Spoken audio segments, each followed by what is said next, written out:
Hi, and welcome back to Scratch. Today, we're going to make broccoli almond chicken. If you'd like to support the channel, please like and share this recipe.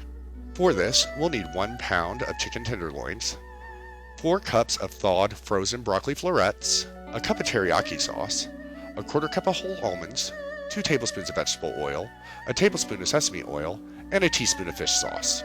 We'll start by heating 2 tablespoons of vegetable oil over medium-high heat in a wok or deep pan. While our oil is heating, we'll cut our pound of chicken tenderloins into approximately 1-inch cubes. Once we've prepared our chicken, we'll put it in the bottom of the wok and cook it until it's cooked through, about 9 minutes, stirring occasionally. Once our chicken's done, we'll move it to the side, add our almonds, and cook them for 2 additional minutes.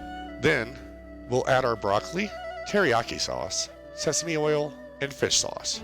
We'll mix everything together and cook for an additional 2 minutes. If you choose to use fresh broccoli, you'll want to blanch it for 5 minutes in boiling water first. Once our stir fry is done, we'll serve this over rice.